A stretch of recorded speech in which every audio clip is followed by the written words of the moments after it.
Welcome into another edition of the Fight HQ podcast. Of course, I am Jason Floyd. We're here to break down UFC Louisville, which is going to go down tomorrow there in Louisville, Kentucky at the KFC Yum Center. First time the UFC has been to Louisville in a long time, so we're looking forward to break down these fights here over the next hour. Of course, as always, I am joined by the fighter, Pete Rogers Jr. Pete, how's it going, man?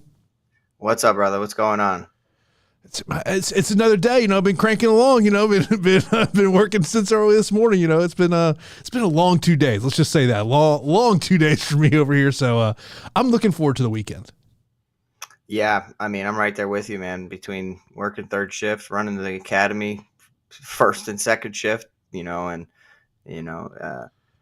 it's quite crazy having a crazy schedule and trying to balance everything. But, we made time for this. I didn't know if we were going to be able to do it, and that's on my half. But happy we're able to kind of sit here and talk about this okay card with a decent amount of fights on it and some interesting spots. A lot of spots I could really care less about, but here we are.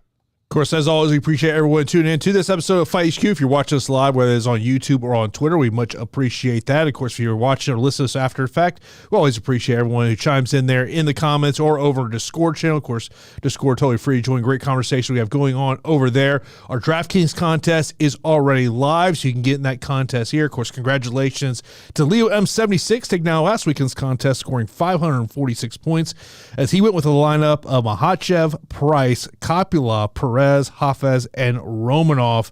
And Pete, one of the things we always talk about with game theory is these punt plays of, who could go out there and get you a ton of points. And last week it was Paulo Costa at 7.4K on DraftKings, scoring 63 points. Jocelyn Edwards at 7.5K, scoring 60 points. Mickey Gall at flat 7K, he scored 40 points. And I know those people obviously went with Dustin Poirier, scoring 36.5 points at 6.7Ks. And I mean, really, in the bust category last week, obviously it starts with Alex Morono getting 48 points in a loss. Andre Lima only getting 50 points in a win. And then, of course, Randy Brown was a guy that we kind of labeled as a potential leverage play last week, only going out there and getting 67 points. Yeah, super weird, right? I mean, Islam Makhachev went out there, put up a ton of, really, really good performance. I think that Alex Morono was the parlay buster, and each week you have to kind of look at the card, and that's the hardest part is trying to figure out who's going to spoil the parlay, and everybody seemed to be on Morono, including myself. I thought that Morono was on a different level, but it's what happens when you take a fight on short notice, and so what happens when your opponent holds a victory over you, whether that's a mental advantage, and also Price coming off of an absence to kind of maybe let his body heal, maybe let the damage not lead into his next fight. So regardless, I just thought it was probably one of the worst performances of Morono's career. And it was just very, very odd. But that's why we have training camps, Jason. It's really hard to do back-to-back weight cuts. And you don't know how these guys are, how their cuts are going. But anytime you're fighting more than once in a month, it's tough. It's tough, but I did think it was a good stylistic matchup for him to go out there and get some revenge against Nico Price, but wasn't the case. How the hell does some judge score that fight for Costa? I mean, my God. Okay, same judge scored it 29-28 for Mitch Raposo in the first fight of the night, which I don't know how look, like Mitch, like the New England Cartel, even they can't sit there and think they won 2 of those 3 rounds. And it was the same judge, Dave Torelli. Dave Torelli gives 4 of the 5 rounds of Paulo Costa. I mean, it's one of those things that you just go, and this is, and I heard someone else talk about this week is, if you like betting on UFC fights, you might just want to start looking at those split decision props. I mean, if you sat there and we know the usual suspects. We all know who they are.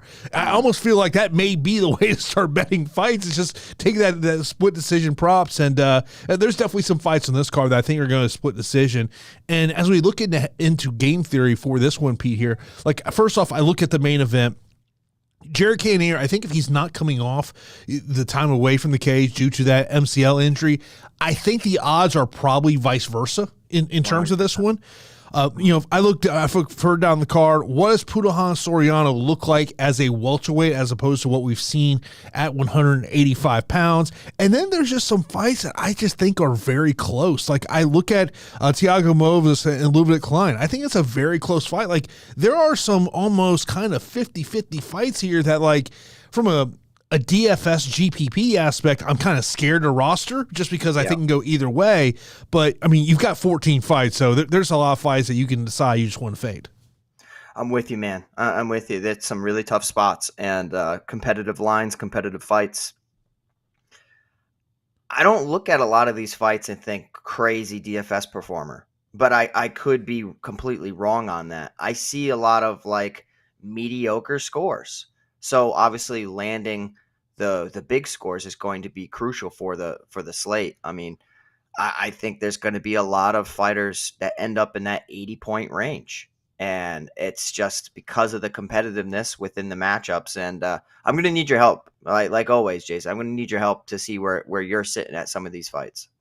And appreciate super chat coming in from Coach S, $20 as he's on the way to the fights. Thank you to DraftKings, coaches. I'm telling you what, if you want to pick a brain in our community, Coach is the brain to go pick because that guy's going out there and he's getting that $10.99 from DraftKings every year, and it's a rather hefty $10.99.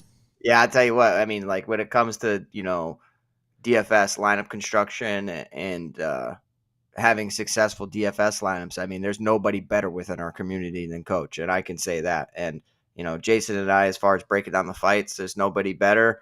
Coach has got a method, man. Coach is on another level with that stuff. So I can only hope to get to that level when it comes to DFS. But yeah, appreciate you, Coach, as always. No doubt about it. But, Pete, let's get right into these fights. Of course, the main event is Jared Cannonier and Nassourdine Imavov. Imavov is a minus 120 betting favorite, plus 100 for Jared Cannonier. Cannonier, 7,600 DK. Imavov, 8,600. And since we're doing the show on Friday, Pete, we actually do have FanDuel salaries. Since we're doing this here on a Friday, $20 for Imavov, $17 for Cannonier. And, I kind of just mentioned a second ago there, Pete. I mean, if he wasn't coming off the MCL injury, I really do feel like Cannonier would be the favorite in this one. In terms of a GPP aspect, I love Cannonier here in a 5-round matchup to potentially just land a ton of volume over 25 minutes. I mean, my only concern, I don't know if you have the same concern as I do, the concern is just coming back from that injury in terms of, how is he going to maybe be a little more tentative than we've seen in the past? Yeah, so something I started doing is like, writing down my knee-jerk reactions, my first impressions when it comes to, looking at the slate. And immediately I'm like, how is Cannonier an underdog against Imavov? So then I picked Cannonier on my first impressions, and then I started to do research and dive into the tape and everything. I'm like, oh, that's why. 40-year-old fighter coming off a massive knee injury, looking to get back right into form against a young, hungry lion in Nassourdine Imavov. And it's like, early within Imavov's UFC career, you could say that, he had cardio issues. You could still possibly say that, but like the guy has been tested throughout 5 rounds several times, 5 rounds against Sean Strickland and against Roman Dolidze. A lot of fighters don't have that 5-round experience. So like, yeah, he may not have looked the best in some situations, but he's young enough to learn from it, and he's young enough to make adjustments. And, oddly enough, the salaries for DraftKings, I mean, like it's kind of within that sweet spot where I feel like you need to get to it more than you don't. 5 rounds, high volume, competitive fight. Cannonier could do enough in a loss, possibly. I think that Imavov could do enough in a win to end up within the optimal lineup. As far as FanDuel, like those salaries seem way too expensive for me.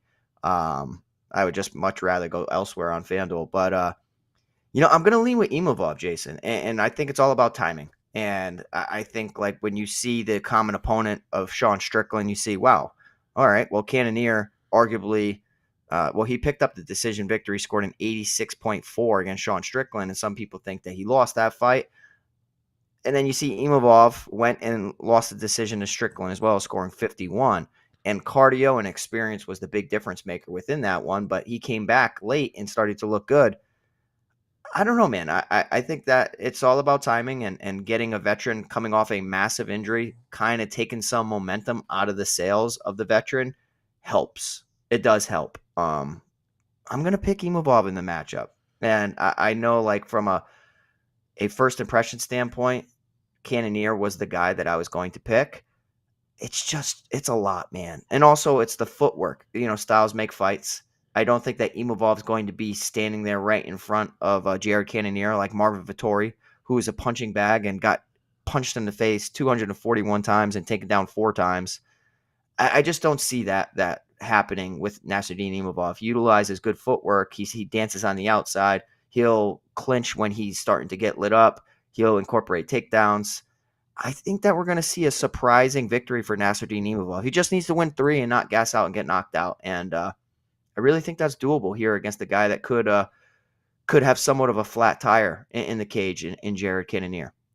When I look at this, Pete, it is classic UFC matchmaking. The Yeah. older vet, been around for a long time, younger guy up on the rise. But, when you look at Jared Cannonier, what he's done from a DraftKings perspective, his last 3 fights have gone 5 rounds. Decision loss against Izzy, decision win against Sean Strickland, and then a decision win against Marvin Vettori. The Marvin Vettori one is the one that sticks out to you the most, Pete, where he scored 155 points, 257 strikes, 4 takedowns, which was ultimately the key for him to going out there. I mean, if you look in the Sean Strickland fight, 86 points, like to me, like if you're looking to save salary, I don't mind getting Jared Cannonier, but I think you bring up a ton of great points of sitting there saying, okay, why may Jared Cannonier not get the job done on tomorrow night in Louisville? And, look, you're a 40-year-old fighter. I mean, how many times have we seen this? I mean, it's something we see all the time, but I think that in terms of from a DraftKings aspect, I think you hit right on the head. Like, how do you avoid this fight? That to me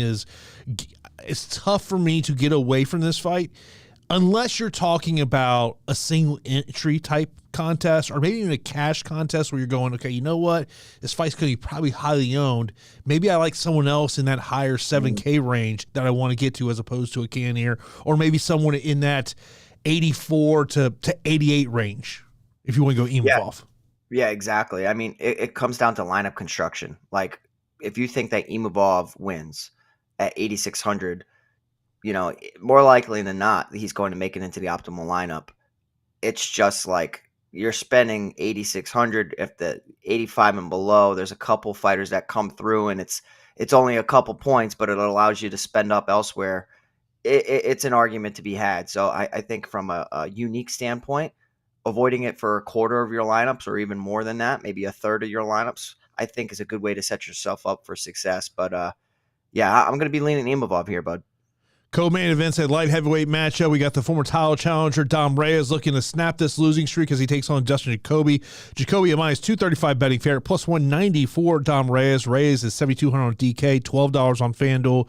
Jacoby 9,000 on DK, $18 on FanDuel. And Pete, when I first started looking at this fight card, and I was in a way somewhat surprised at where the betting odds were in terms of this one. I mean, you think about Dom Reyes, you talk about fighters on a bad end of a bad scorecard. I mean, think about it. It's not that long ago. Dom Reyes arguably won a decision against John Jones.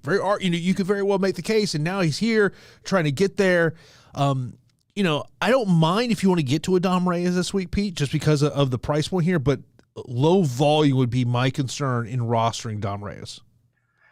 Yeah, I mean, I view both of these guys as untrustworthy. Obviously, like Dustin Jacoby's in a better spot within his career than Dominick Reyes. Reyes fell from grace, had his best performance of his lifetime against John Jones, the greatest of all time. And since then, he's been a shell of himself. I mean, I tell you what, when fighters get knocked out, that totally diminishes their confidence. And then when you start to suffer back-to-back-to-back knockout defeats, I mean, that's very, very difficult to deal with. And not only that, but now you're talking about how, your durability, like just in general, like if you get knocked out or hurt by a jab against Ryan Span's one of the best round 1 fighters out there, but still it does not look good when you are getting rocked and wobbled from every shot that touches your chin. I mean, like as far as a stylistic matchup, I mean, like if Dom Reyes is getting knocked out left and right, the last thing you want him to do is go up against a high-level K1 kickboxer in Dustin Jacoby. The one thing that oddly works in Dominick Reyes' favor is that Jacoby is not the biggest KO guy. He's really not. He's like a slow burn guy. And for Jacoby's experience within the UFC, he only has 4 knockdowns. Only 4 knockdowns for being such a high-level kickboxer. I mean, he's very patient, very methodical. He gets rocked in his own right. He's a little tentative on the feet sometimes because he's worried about getting taken down too. So, like, there's that dynamic of, Dom Reyes maybe not being the best wrestler out there, but, like, just having that, the threat of the takedown in the back of Jacoby's mind could also lead to a little bit more of a methodical, low-volume approach.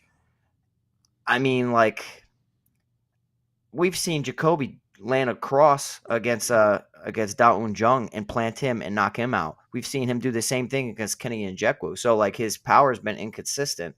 I'm still gonna pick Dustin Jacoby here just because I can't trust Dom Reyes' chin.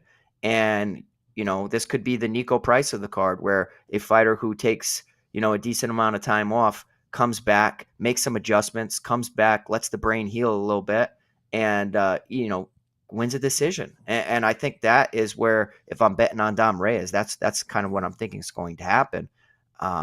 Try to not engage in a firefight with Jacoby, who's really crisp and will touch your chin and hurt you.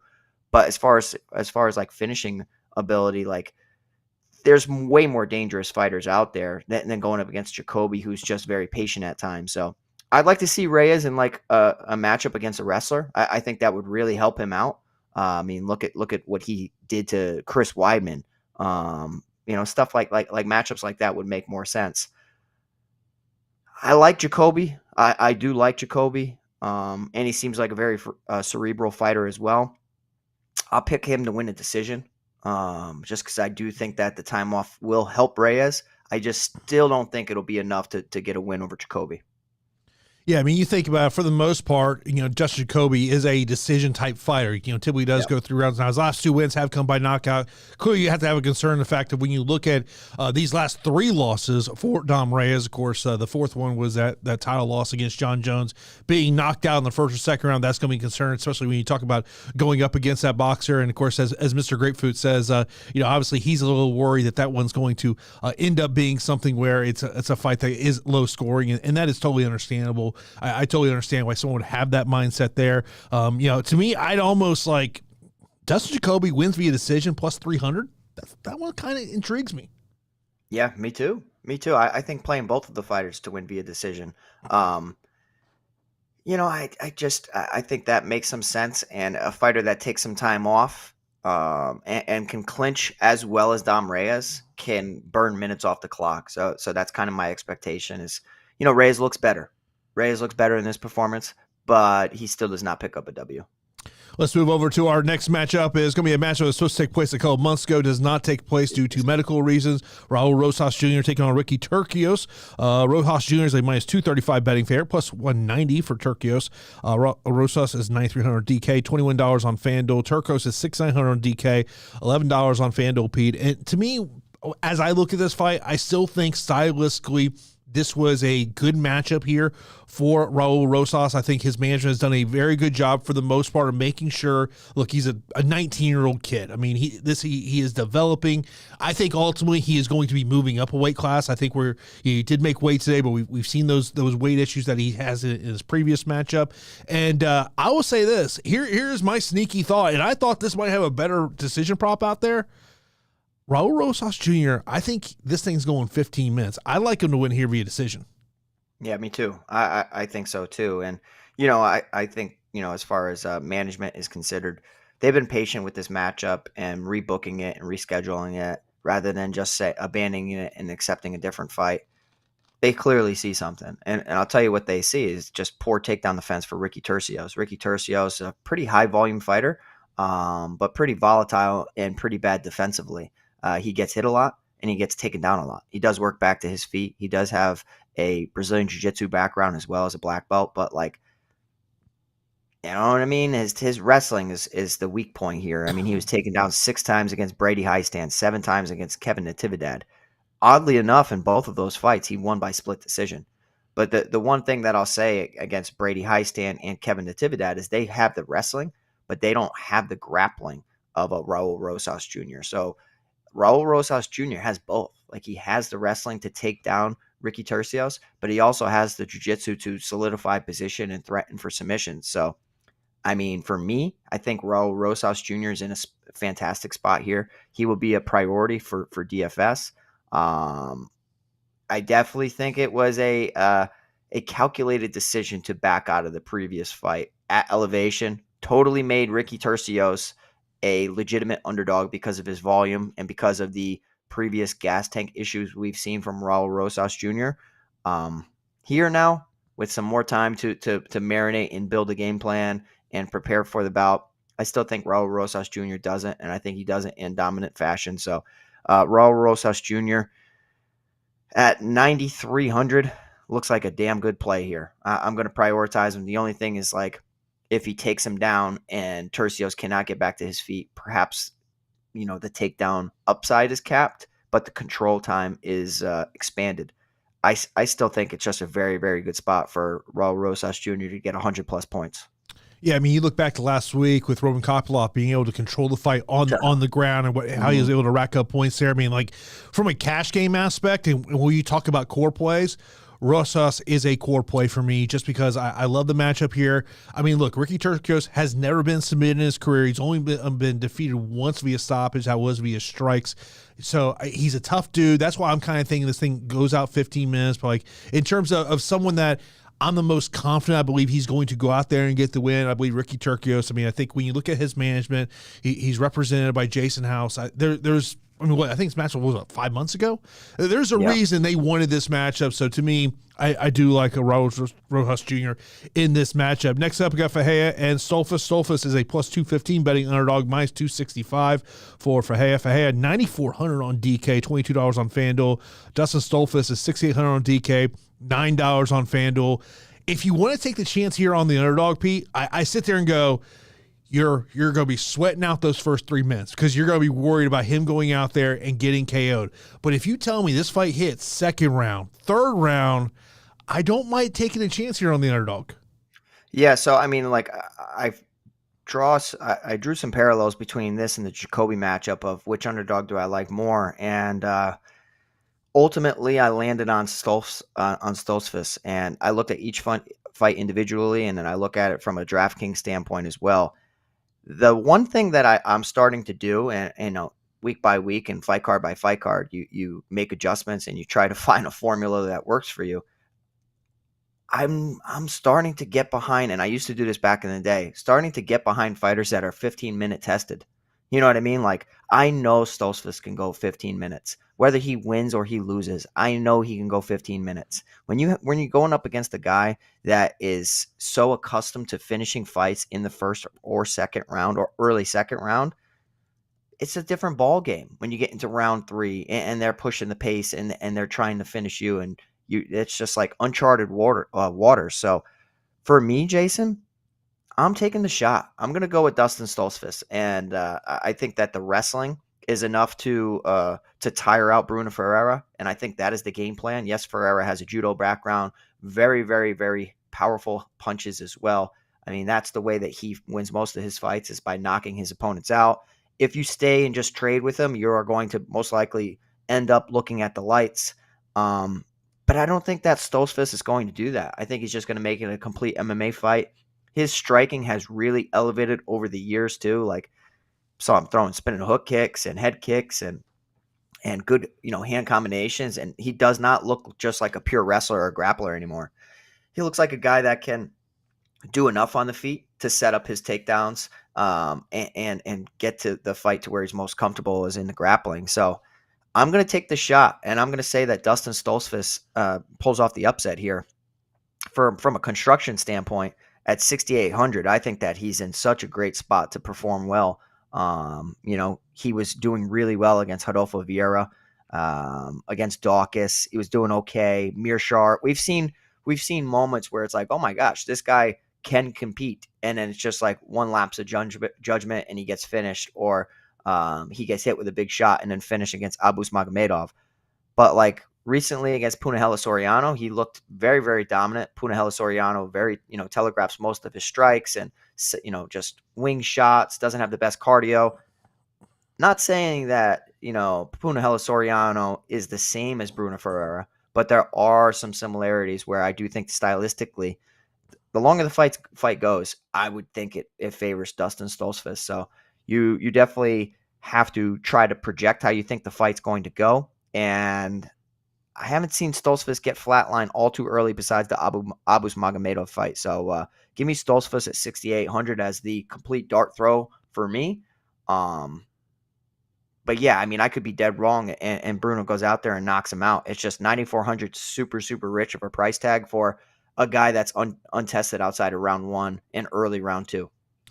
We talk about this on the show all the time. It's about there's things we know and then there's things we don't know. And the thing that we just don't know about Brunno is what happens if this fight hits middle of the second, late second, early third, late third. What is he going to be like if he's unable to get that knockout within 5 minutes? I mean, look, if you're going to be a Dustin backer here, you're going to be absolutely concerned with the fact of what happens if he goes out there and just gets dusted in the first round. It could be very much a boom bust play, but I definitely, when you're talking about circling underdogs that you want to take some shots on, I think Stoltzfus is one of those underdogs. Next up, we got Julian Marquez taking on Zachary Reese. Reese is a plus 115 betting underdog, minus 135 for Marquez. Marquez is a 300 on DK, $16 on FanDuel. Zachary Reese, 7,900 on DK. $15 on FanDuel. And, earlier in the show, I mentioned about there's like these 50-50 fights where, like, you tell me one side wins or the other side wins. I wouldn't be surprised. Pete, this is one of those fights in this car where I can make cases for both of these guys. Yeah, it's tough because, like, for me, what has Zachary Reese done to, like, have a competitive line against Julian Marquez? Nothing at the UFC level. I mean, he got slam KO'd against Cody Brundage. I mean, he landed 4 significant strikes, put on his back, attempted a triangle, and then got slammed. Julian Marquez hasn't looked the best, but, going back to my formula, it's like untested guys outside of round one and fighters going up against people who have a ton of UFC experience. And like Julian Marquez has UFC experience, Dana White Contender Series to, 6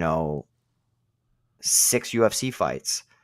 Granted, some of them are not what we like and are not great performances, but at least he's been here. He's been tested. He's gone 15 minutes. He's been in the second round. He's been losing fights. He's been knocked out. I don't care. I mean, like, I don't care. At least he's here, and at least he's been tested. I don't want these guys that come into the UFC with very soft records and quick finishes all in round one, and it's like, okay, well, what happens when you don't find that finish? You could still be damn skilled. It's hard for me to get behind Zachary Reese, though. I mean, he's huge for the weight class. He is huge. He's a big guy. His striking looks pretty solid. His jiu-jitsu, I think, is his best asset. I mean, we've seen him kind of be complacent on his back already, and it led to a slam KO. I don't think that Julian Marquez is a bad grappler by any means. Former Glory MMA product, now made the transition to the MMA lab. I think the MMA lab's a very, very sneaky gym. Has been one for quite some time now. And I don't know about that weight class for that gym, but I would imagine he's been getting some work in there with Cannonier, right? So I'm going to be back in Julian Marquez here. And it's ugly. I get it. And sometimes people get desperate for underdogs and like Marquez going back and was losing to Maki Pitolo, and then Gregory Rodriguez finished him, and Marc-Andre Barriault finished him. Barriault is a burner, man. Like, as he gets going, he is a momentum-based fighter, and as the fight goes on, he gets stronger. Gregory Rodriguez hits insanely hard, has crazy jiu-jitsu. Losing to Kiriko is not a good look. I mean, I think Marquez is just volatile. So when you circle him, recognize what you're getting into. Guy who's battled health issues for the majority of his career in his life. But he's a guy that also finished Sam Alvey, hurt and rocked Sam Alvey. Sam Alvey for the longest time was in everything, all these different wars, and would be known for having this crazy chin and going 15 minutes. And for me, that does mean something. And Marquez hasn't been submitted. He, knocked out Phil Hawes on Dana White's Contender Series. So it's a long-winded way of saying there's just not enough to Zachary Reese's resume for me to get behind him. The 7,900 versus 8,300. You give me all that UFC experience, and it's not like he's training himself. He's a part of a very good gym at the MMA lab. I'm going to go Julian Marquez, Jason. And I may be completely wrong on this, and Reese could go out there and just put it on Marquez quickly and look great. But more often than not, I'm just going to lean towards the UFC veteran. And, one of the things that does stick out to me, though, when you look at that tail of the tape is that 5-inch reach advantage that Zachary Reese does have in that matchup. So that's something that's always going to stick out to me. But, I understand everything you're saying there, but I can see Reese pulling this off, or I can see Marquez maybe going out there and getting a decision win. I want to say prior to the lab, Marquez has gone around to various gyms throughout the years. Yeah, he was at I want to say Syndicate when he was in Vegas. I don't think he was an Extreme Couture guy. I want to say he was Syndicate. And we know your love for Syndicate MMA. We know how much you love that gym. Then, of course, everything that happened in Missouri. And then I want to say for his last fight, I want to say he was at Factory X previous to that. Well, I mean, you're checking off every damn box for every gym out there. Find one. That's the problem, is when you have a coach that you really have a connection with, and then a roadblock happens, and now you're unable to train with them. A roadblock. A roadblock, yeah. Yeah. How about a roadblock? I love how you describe that, roadblock.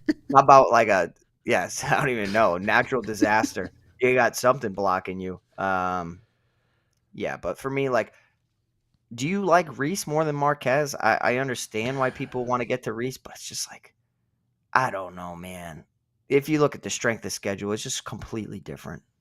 I haven't been developing a ton of lineups yet. I'll be doing that tonight and just kind of see. I just don't know if it's a fight that, it may be something that I want to cap at say, no more than 25% on each fighter. Maybe we can go 20. As I'm developing multi-entry lineups there. Next up is a matchup that I am very intrigued by here. Miguel Baeza, his first fight in nearly 2 years. We haven't seen him since August of 2022, taking on Punahele Soriano, making his UFC welterweight debut here as a plus 160 betting underdog, minus 190. Baeza as a favorite here. Baeza 8,700, 17 dollars on FanDuel. Soriano 7,514. I think look, what does Punahele Soriano look like at 170 pounds? We have seen what he can do at 185, especially in the first round. I just wonder, if this ends up getting in the second, third round, and how much does maybe Miguel Baeza maybe try to, he's been doing a lot of grappling competitions. Does he try to make this grappling heavy matchup? And maybe that mentality going into it for him and his team is you know what? Let's see what this guy looks like in round 2 and round 3, where we think we might be able to take advantage of him. Yeah, so really compelling matchup between Miguel Baeza at 8,700 and Punahele Soriano at 7,500.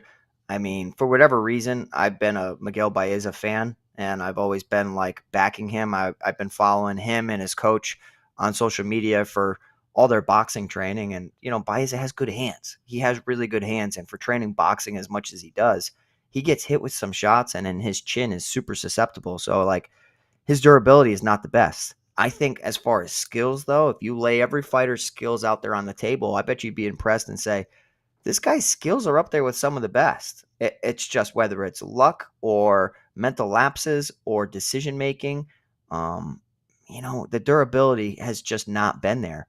Now, the one thing that helps him in this situation is his defeats. The Andre Fiallo fight's bad. But outside of that, it's he did go 15 minutes with Santiago Ponzinibbio. That fight was insane. I think Punahele Soriano cutting down another weight class when he's already been a cardio liability, to me, is a red flag, because I've had bad weight cuts in the past. And then if you're trying to really squeeze out another weight class out of you, it's going to affect your performance. And if it doesn't, good for him. He did the correct things nutritionally, and he also did the correct things in preparation, possibly working with the PI to help him get down. But if you tell me a guy has cardio issues, the last thing I'm going to do is have him cut, another 15 pounds. It just does not make any sense, Jason. So for me, Punahele Soriano has always been a round 1, early round 2 fighter. He's exclusively a round 1 fighter in this matchup, in my opinion. I think if it touches round 2, fight's over. Round 2, round 3. I think that Miguel Baeza, way too skilled, Punahele Soriano loads up on all of his shots. Big power. Does have 5 knockdowns to his credit within the UFC. So at any moment, he can touch your chin and knock you out. It's just, the blending of takedowns into boxing, back into takedowns is the way that Baeza should fight. Baeza should not be out there just having a boxing match with 4-ounce gloves. That does not make any damn sense against a power puncher. So I think that Baeza and his team recognize that, and that's why he's kind of taking the route of, getting involved in some grappling matches, doing how like my team and I do. We accept grappling matches. We stay busy on the grappling scene. So like it's competition and it's less wear and tear than just like taking boxing fights, taking kickboxing fights. So I'm going to say that Baeza ends up, I think he's going to end up picking up a decision here, but a late finish wouldn't surprise me. He's a Brazilian Jiu-Jitsu black belt. He's a very, very good grappler. It was just underutilized within his career.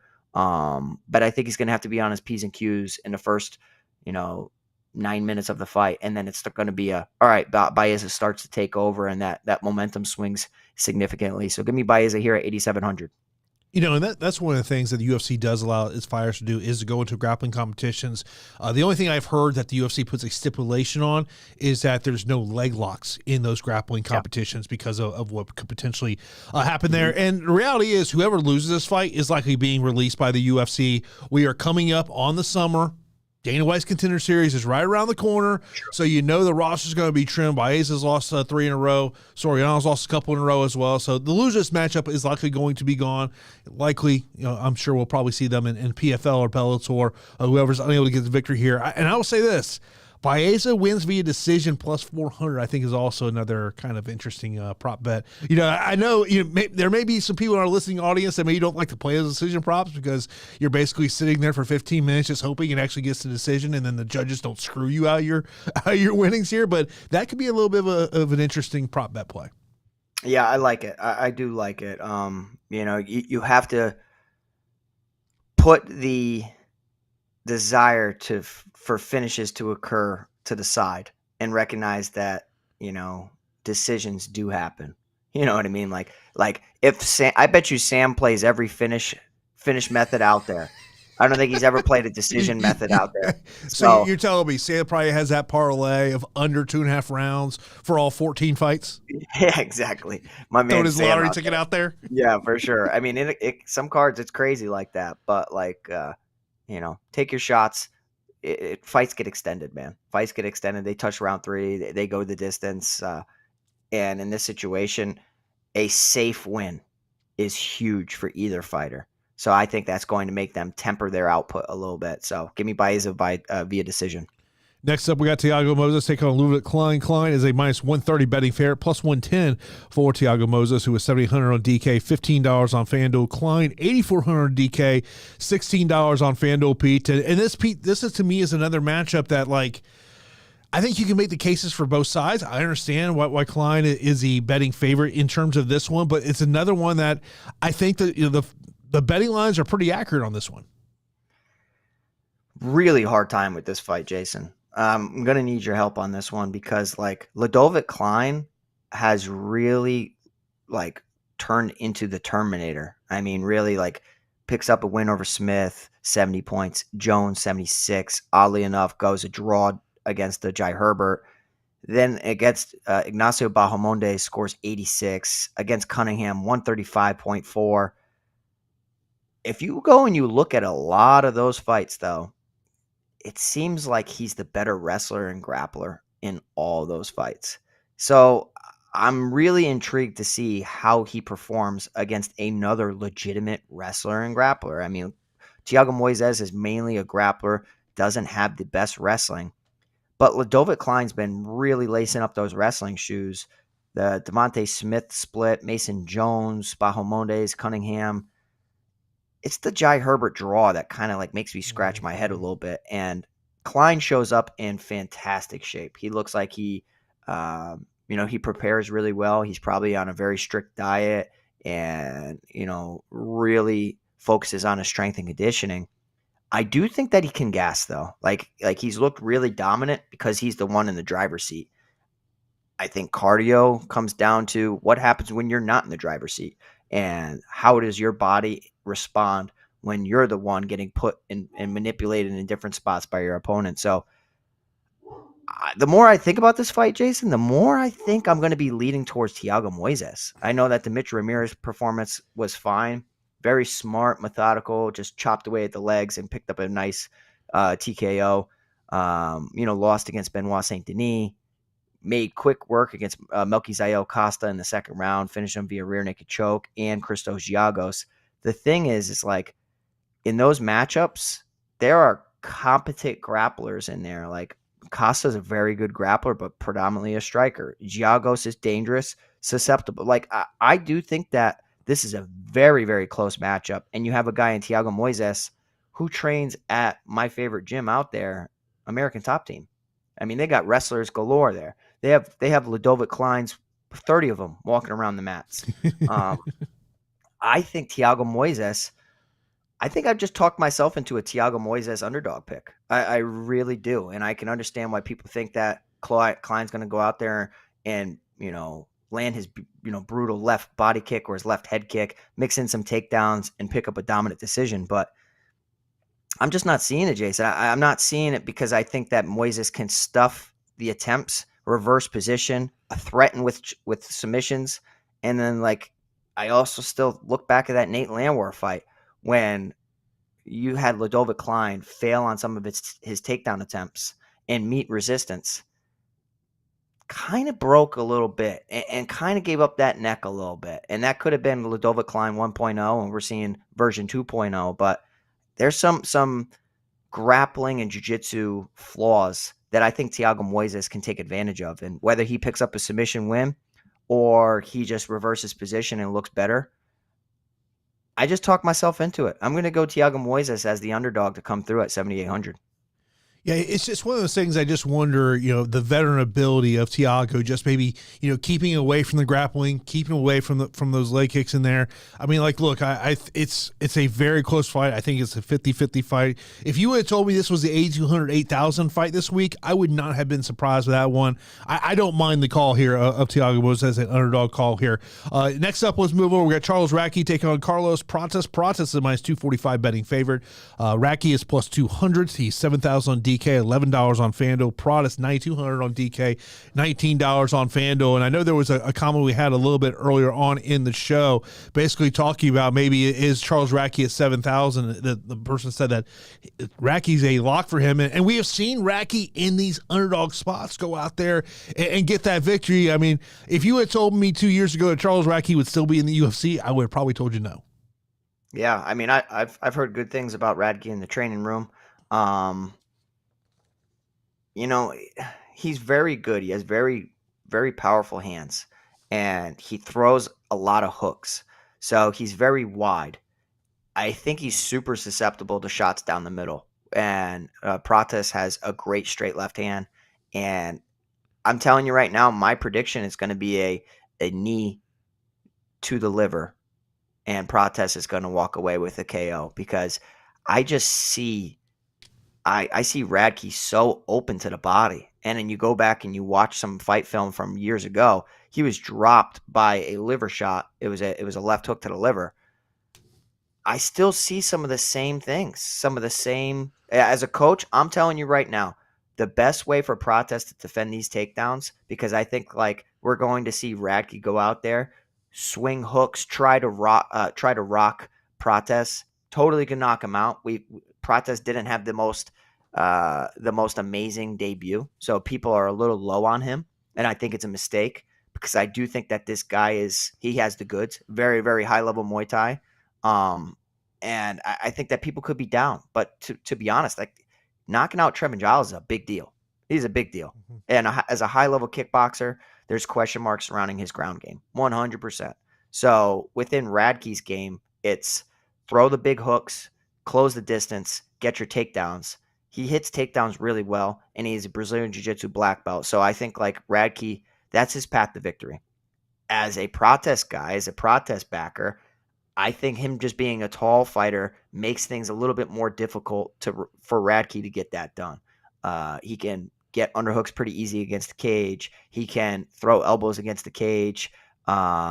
It's the knees to the body, Jason. I'm telling you right now, I wish I could predict specific methods of how this happens. It would be like plus 2,500. Prates wins via knee to the body or something. I'm telling you right now, I visualize it, and I think that Radtke's susceptible to the shot to the body. Going 15 minutes with Mathitha, aka Blood Diamond.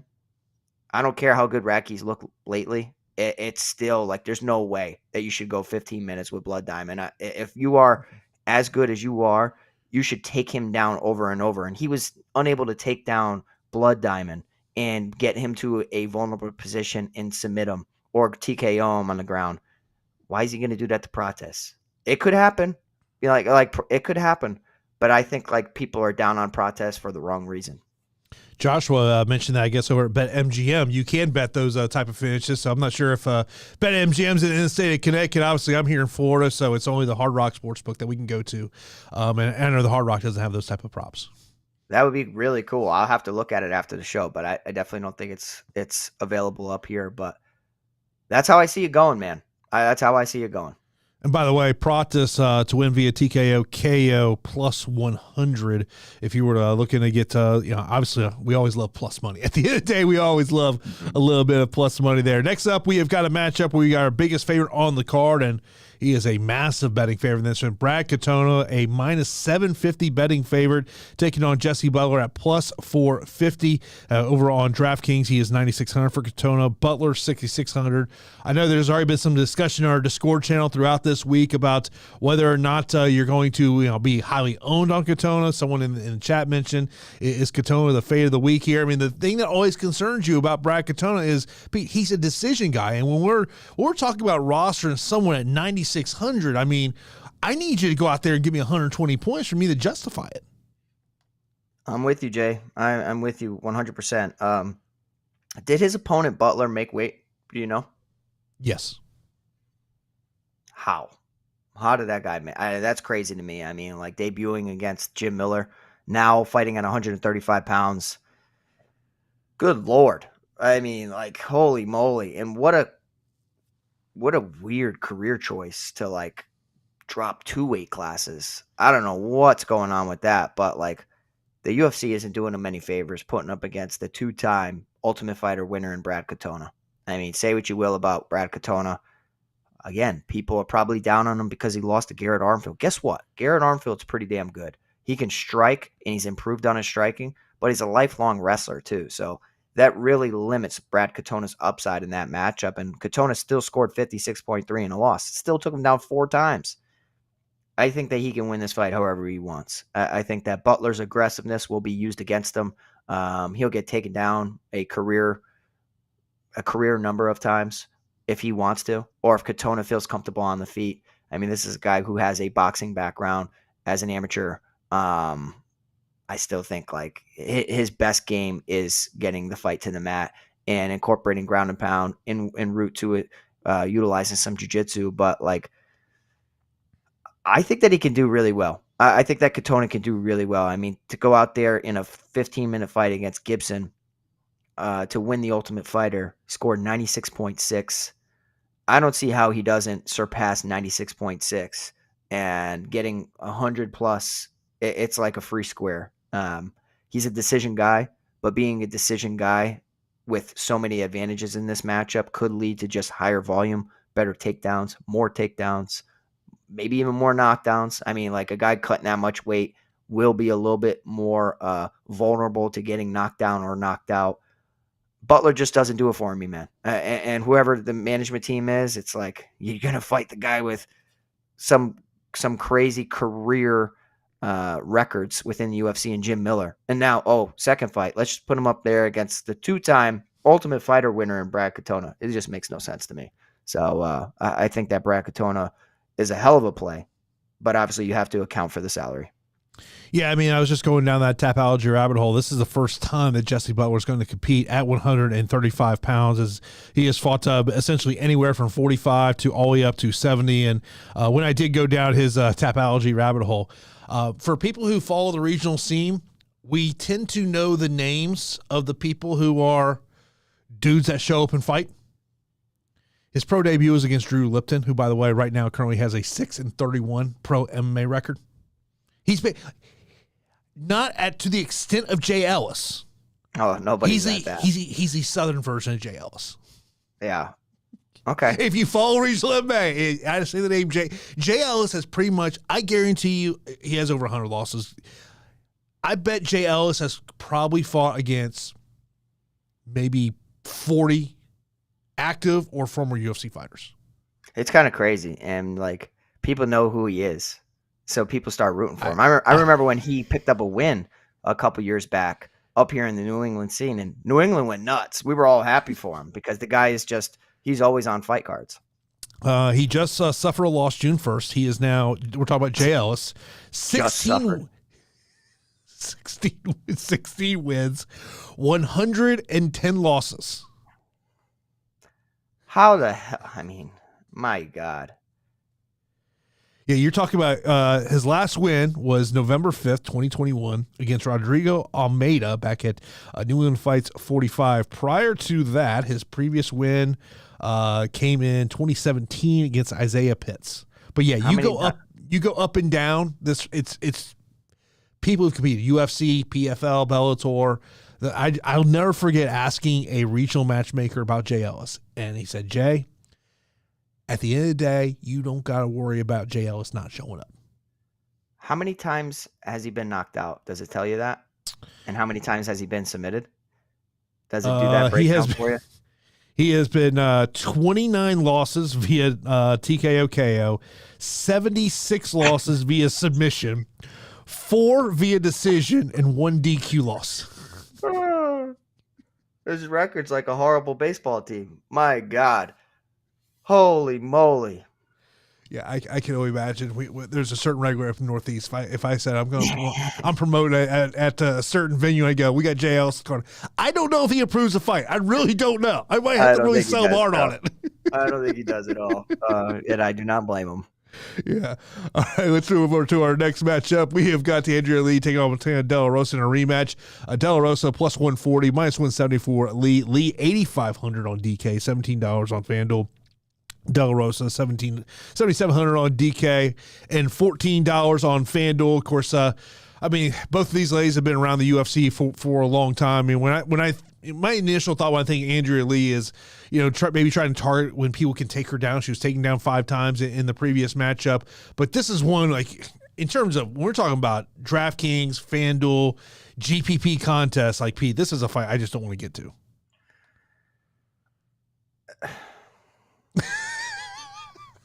That says everything. Bro, I mean, this fight, what the hell? I mean, I also, okay, in fairness, I expected these women to have better UFC records than they have. Truthfully. I really, really do. I mean, you look at Andrea Lee, 2-7 in her last 9. That's pretty bad. Yeah. It's pretty bad, but she has competitive moments. I don't know if it's her training that's leading to these poor performances or whatnot.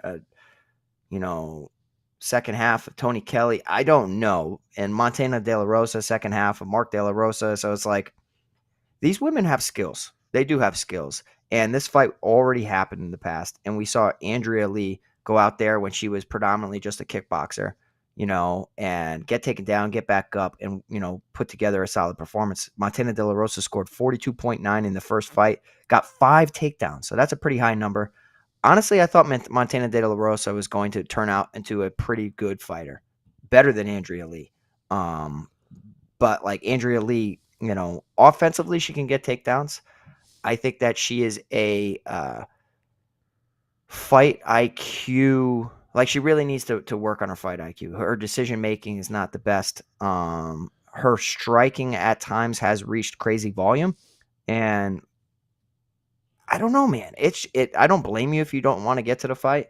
I do think since that fight happened all the way back in 2019, it's hard to say that there's a fighter that's better than the other. But, like, I think that Andrea Lee, at least she has 200-point performances. Meanwhile, Martina De La Rosa has 1.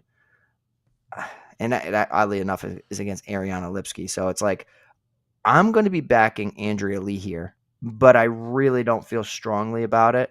And if everybody's going to skip this fight, perhaps this is the fight that is the leverage spot on the card where it's the ugliest matchup. People are just glossing over it. And it's the one that you end up needing because of the likelihood of it going 15 minutes, but it being pretty high volume. Either fighter can get takedowns. Either fighter can beat each other up on the feet. I'm going to lean towards Andrea Lee, but I mean, you could talk me into a Montana De La Rosa underdog pick. 8,500. It's not like it's a horrible price tag. It's okay. If she goes out there, she has shown the ability to get finishes. She finished Cynthia Calvillo in the second round and Antonina Shevchenko, scoring 115 and 103. She scores 100. Obviously, that 8,500, she's going to be needed. I'm going to back Andrea Lee here. Everybody else is a little nervous. I'm going to put my foot down, and I'm going to say that Andrea Lee puts together a decent performance and scores above 85.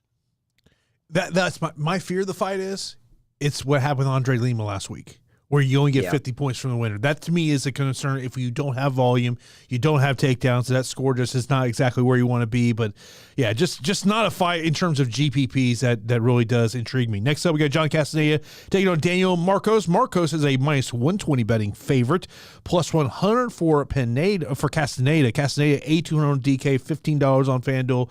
For Marcos, 8,000 on DK, $16 there on FanDuel. And this is one of those ones of, I've got the chance to get to know John Castaneda over the years. This is a matchup I like Castaneda in this one. But if you do look at the betting props, to me, the betting public is saying they all figure this thing is going 15 minutes. Yeah, for me, this might be a skip. And the reason it's a skip is not necessarily because I think they score poorly. However, I do, but that's not the sole reason. It's just like it's really hard for me to pick. And it's a pick 'em fight. I mean, I tend to think that Daniel Marcos is going to do enough to get the nod. This could come down to damage versus control. That's kind of how I see it. I think that Castaneda can strike well enough on the feet to compete at times. His advantage in the matchup is his ground skills and his grappling. Marcos' advantage is the power and just the damaging strikes that he throws on the feet. He's not just a boxer. He will chop at your legs. He'll knee you to the body. And from an optics standpoint, you watch Marcos fight and you're like, ooh, that looks like that hurts. Whereas like Castaneda, he looks clean, he looks good, and he looks like he's more in it for the sport, whereas Marcos looks in there like he's trying to inflict damage. So I think we're going to see Marcos pick up a decision victory. And this is the fight similar to last week where Andre Lima scored poorly. We've already seen Marcos score poorly in the past, and that's against Davey Grant, scored 54.8. That's kind of what I see happening here. I think that he's going to do better than that performance. He looked really, really good against Richie Lang before he couldn't continue anymore. But I do think that Marcos is going to spend some time on his backside, and he's going to get taken down, and he's going to have to work back to his feet and try to win some rounds and influence the judges. So I could be wrong, but I'm going to back the undefeated fighter here in Daniel Marcos at 8,000. It's really hard for me to want to include it in a ton of my player pool just because of the low scoring likelihood. Or the judges potentially screw you. Yeah, exactly. You know how that goes. Next up, we got a female matchup. Eduardo Mora, who did miss weight today. She missed weight by a half a pound. The fight is going forward. She missed. She'll be deducted 20% of her fight purse here, taking on Denise Gomes. Denise Gomes, a plus 155 betting underdog. Minus 185 for Mora. 8,800 on DK. $19 on FanDuel, where Gomes is 7,400 on DK and $13 on FanDuel, Pete. Yeah, I don't like the fact she missed weight. I do like the fact that she's significantly larger than a majority of her opponents. I think that her grappling and wrestling skills are far superior than most of the women within this division. Denise Gomes is a power puncher, super, super suspect grappling, taken down multiple times by Angela Hill and Loma Lookboonmee. She was a massive underdog against Yasmin Yaragui, and it's because of her poor grappling that set those lines. It didn't get to that point because she knocked her out really quickly within round one, and she helped us out. She came through for us twice against Brunno Brazil and Yasmin Yaragui. I don't think that she's going to come through in this matchup. If Mora had a horrible weight cut, then we could see like Mora not get the finish and not really perform to her best ability. This is a woman who has really struggled to make weight within his weight class. I think she's going to be forced to move up. I mean, this is back-to-back weight misses for her. Yeah, I still like Mora though. I still think from a grappling standpoint, she's just going to be too much on top. Her jiu-jitsu is nasty. And I think she's going to end up finishing Denise Gomes, truthfully. I really do. I do now worry about her somewhat gassing out as the fight gets extended. But prior to the weight miss, 8,800 Eduardo Moro is one of my highest exposed fighter within my player pool. So I'm going to still back her here. 8,800. There was a time when fighters who missed weight had a ridiculous positive record. And I think in women's MMA, it means even more. So give me Eduardo Mora to win here at 8,800. To me, it's always a concern when you only miss weight by a half pound, because then you know you are actively trying to potentially get down there, and there could be various reasons of maybe why she was unable to make weight here. But we'll see what happens there. Maybe we'll get some news prior to tomorrow. These fights. Sorry. Next up, we got Cody Stamann taking on Taylor Lapilus. Lapilus a minus 280 betting favorite, plus 230 for Cody Stamann. Stamann 7,300 DK, $9 on FanDuel for Taylor. He is 8,900 DK, $20 on FanDuel. And obviously, when I think of Cody Stamann, I mean the first thing obviously comes to me is about his wrestling abilities, but things have not been going his way. Yeah, so for me, this is the fight that I'm fine with glossing over. I think that the likelihood is it goes 15 minutes. For me personally, I view Stamann as a guy that had way too long of an amateur career and UFC and MMA career outside the UFC. By the time he got to the UFC, I don't know. He seems like he's burnt out ever since he's suffered some defeats. The guy, you need experience on the amateur scene, but you don't need 15, 16 amateur fights when you're not making any money and you're fighting solid competition. You know what I mean? Like, you build up this pretty record as an amateur, build up a pretty record as a pro. You get to the UFC and you're like, oh, I made it. And, he's had some solid performances, but really doesn't put his foot on the gas pedal enough for me to get behind him. Has an amazing double leg takedown. Doesn't go to the well all that much. And the best time we've seen him perform was back in 2019 against Song Yadong, where he arguably won that bout and landed 5 takedowns. But since then, man, the highest amount of takedowns he's landed is 2. And I think going up against a guy in Taylor Lapilus, who has very good takedown defense, and it's an area where he's improved over the years, very good striker. I think Taylor Lapilus is going to win the decision here. So I think that's Stamann. I like him. I don't know him as a person, but I've always rooted for him, and I'm just not behind him anymore. I'm not. I wish him well, but I just think like the fire is gone, and Lapilus is hungrier at this point, and he's going to pick up a decision victory here at 8,900. Then our opening matchup of the night, Pete, is a female matchup. We got Reyes Dos Santos taking on Tomar. Tomar is a plus 280, betting underdog minus 380 for Dos Santos. She's 9,100 DK, $18 on FanDuel. Tomar, she's 7,100 DK, $10 on FanDuel. And Pete, I think if you're in the Reyes Dos Santos camp here, it is take this fight to the mat. Yeah, she needs to. I mean, it's a pretty easy matchup, to be honest. I mean, you have Pooja Tomar, a fighter breaking in for Indian women's MMA. It's awesome. She's going to come in here and break some records and always be known as the fighter who made the debut. I think that she's clearly just a striker, and her grappling is super, super suspect, and she's vulnerable getting taken down and finished any moment.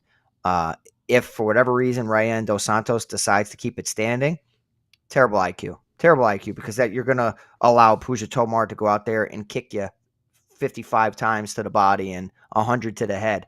Pooja Tomar's kicks are her best assets.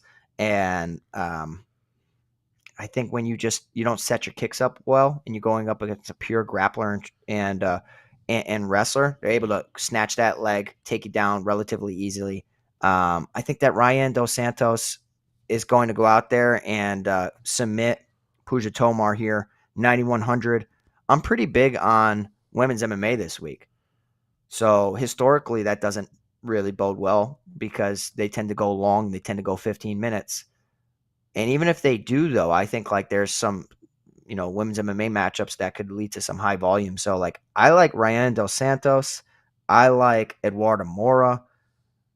Andrea Lee, I think, is somewhat sneaky, but that's probably the ugliest women's MMA matchup out there on this slate. But yeah, I might be a little bit heavier on women's MMA this week than ever before.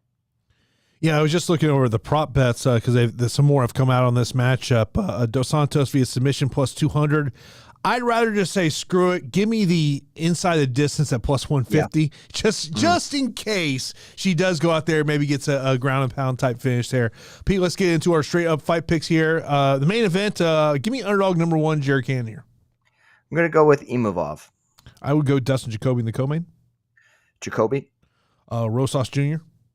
Rosas. I think Ferreira probably stops him within 4 minutes, but definitely worried about this fight gets out of the first round. Yeah, I'm gonna take the shot. I'm gonna go with Stoltzfus. I'm gonna go underdog number 2 in Zachary Reese. Oh God, this is the fight that I hope I don't have to deal with, but I'm gonna go Marquez. Give me Baeza. Baeza. Give me underdog number 3, Thiago Moises. Yeah, I'm gonna go with underdog Thiago Moises for me. I'll go Prates. Prates for me. Katona. Give me underdog number 4, Montana De La Rosa. Oh, Lord. Bro, you're going to have like 8,000 salary left over in some of your lineups. I'm going to go with Andrea Lee. Underdog number 5, John Castaneda. Jesus. Well, technically on DraftKings he's not, but on the betting line he's an underdog. Yeah, I'm going to go with Daniel Marcos. I'll go Eduardo Mora. Taylor Laplis. And Ryan Dos Santos. Holy moly. Ugly card.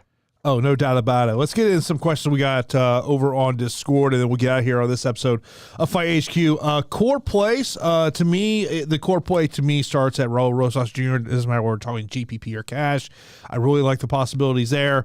I think in terms of the main event, I think it's probably got to be a core play in cash. I understand if you don't want to make it a core play in GPPs. And then in terms of, I'd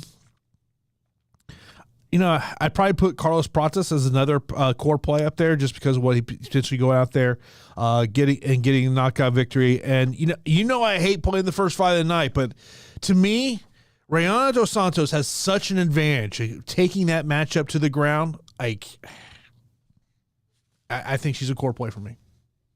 100% a core play for me. Eduardo Mora prior to the weight miss was going to be another core play. I kind of think maybe that fight goes 15 minutes now, which she still wins, but doesn't perform to her best ability, which kind of sucks because I was really, really heavy on her. Favorite inside the distance fighters for me, Rayana Dos Santos, Carlos Prates. I mean, those would be the top 2. I mean, I could see a lot of these fights going the distance. I really can. Yeah. How do you think that Marquez Reese fight? Do you think that it could go 15 minutes? Or do you really think it's over within 2? Over within 2. Really? Just give you an idea.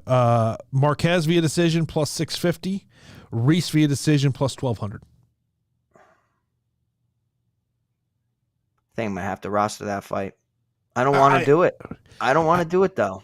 Yeah, I mean, I think GPP-wise, it's probably a fight that you might have to prioritize just because the potential finishing ability. Value plays, obviously, Jared Cannonier at 7,600. We've seen the volume he's put on the past, especially if he's able to get the takedowns in there. We talked about Dustin Stoltzfus of how he could be a value play if the fight gets out of the first round there. Outside of that, in terms of value plays I really love, there's not a ton that I would say I love. Yeah, there's definitely nothing that I could put the word love next to, but I think there's plenty of underdogs that can come through because there's competitive matchups throughout. So I wouldn't be building parlays for this card. I think it's very, very difficult. Yeah. I mean, if you're looking for a leverage play, and just because I just don't think it's going to be very highly owned, Lee De La Rosa. But unfortunately, I think you may be concerned about that.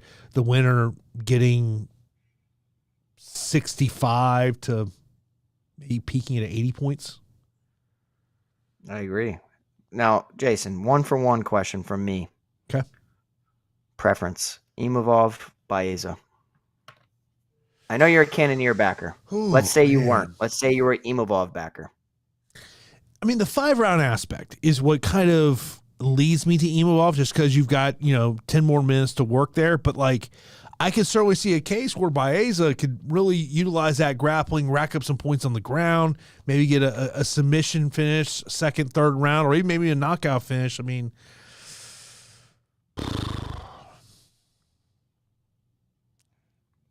I might lean Imavov, though, just because of the 25-minute nature of that. Just in terms of a fantasy score upside. Yeah, it's fair. Totally fair. Yeah. Top pump plays. I think the pump play is probably Dustin Stoltzfus, but you're going to be sweating out those first 5 minutes. Yeah, it's Stoltzfus for me, man. Yeah. Best decision odds, favorite parlays. Decision odds are the ones that stick out to me. Obviously, the main event, either side of it, it's 225 on both sides of that equation. Jacoby plus 300, even though you got to have concerns about Dom Reyes because of what's happened in his last 3 fights.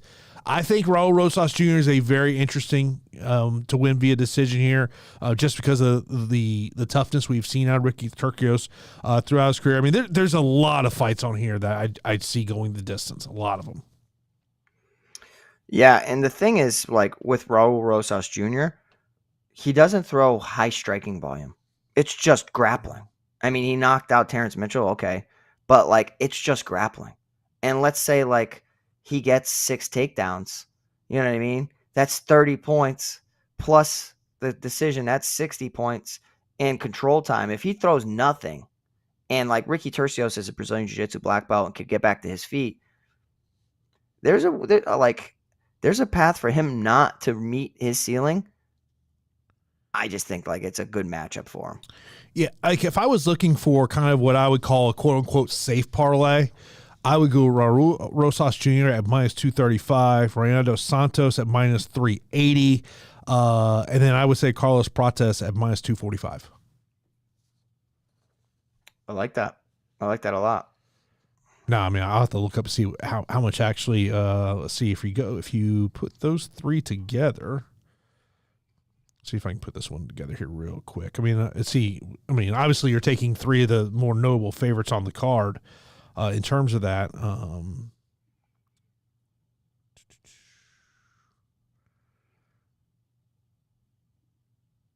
yeah, you'll get a little bit plus money on that one. Not too bad. A little bit plus money on that one.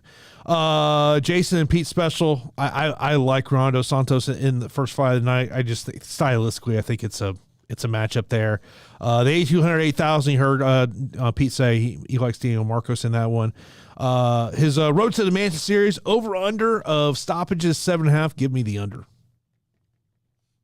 Ooh.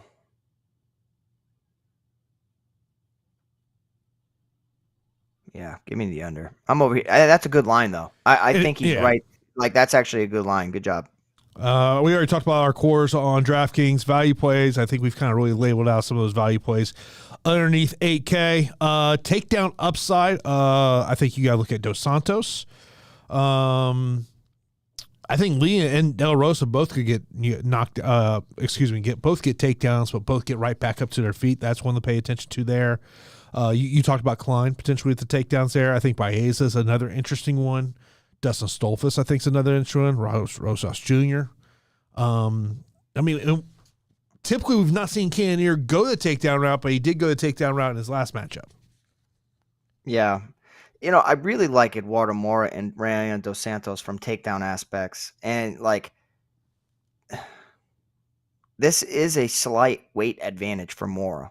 I mean, let's call it what it is. It is. She could be taxed, but it may not matter. It really may not matter. So, you know what? I'm still going to do it, man. If she just gasses out and she still wins a decision, I just like this lineup that I have that I'm staring at, Jason.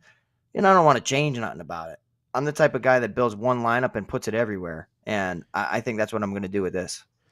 Our final question will be ranked the 9K fighters. So we got Dos Santos 9100, Katona 9600, Prates 9200, Brunno 9400, Rosas Jr. 9300, Jacoby 9000. Whew, Hard. I mean, Jacoby's probably at the bottom of the list just because of he primarily does go 15 minutes. I mean, I look at the rest of this ones. I mean, like, Katona to me would probably be the safest of them, but I think in terms of fantasy score upside, I think I would probably go Dos Santos 1, Prates 2, Rojas 3, Brunno 4, Katona 5, Jacoby 6. This is a really hard question. I have to tell you, this is a really hard question. I'm going to put Ferreira at the bottom only because I'm back in Stoltzfus, and it's a price standpoint. Like, I obviously know if he wins, he could score huge. I'm going to say Dos Santos 1, just because I think the advantage. Rosas 2, Katona 3, Prates 4, Jacoby 5, Ferreira 6. I mean, I think DraftKings did a pretty damn good job at putting the 9,000 options where they should be.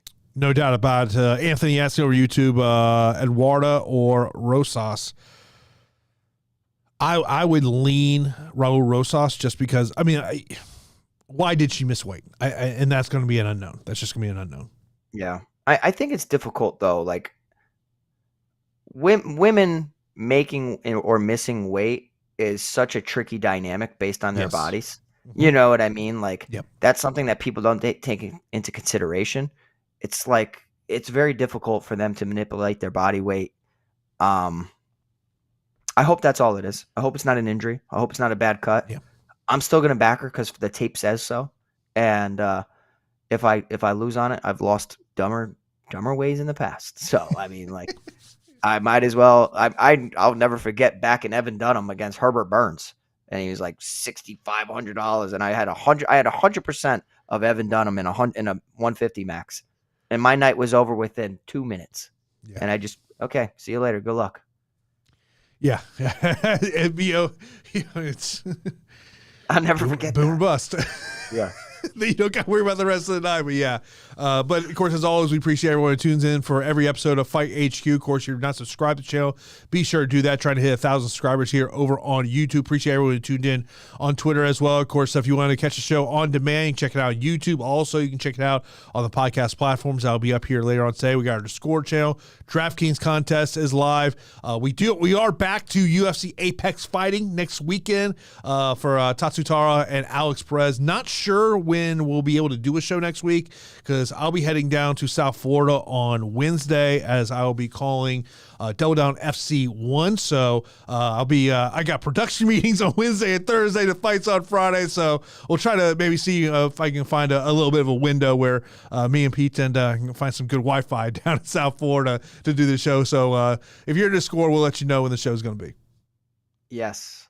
And super happy for you. I think it's a really cool opportunity, and I've been doing a lot of prep, and I go down that IG rabbit hole, and there was a fighter who's making his pro debut, and he had a IG post seeking sponsors, and part of the IG post was become a sponsor for the public execution on June 14th. Oh. I told the matchmaker, I go, he definitely needs to come to our production meeting because we need to talk to him. Yeah, that's cool. Yeah. I'm excited for you, man. It's definitely a cool opportunity. Oh, yeah. And it's actually we're going to be doing a couple of fight cards there for Double Down FC. Is there going to be doing a couple events throughout the year. So looking forward to heading down there on Wednesday. And then Saturday, I'll be enjoying the Miami scene, I guess you could say that. So, but of course, we got these fight cards tomorrow. If you have any questions, hop in our Discord. Myself or P will get it to you, or hop right to the YouTube comments. We'll answer those as well. So we appreciate everyone tuning in for this episode of Fight HQ, and we'll talk to you next week right here on the Fight HQ podcast.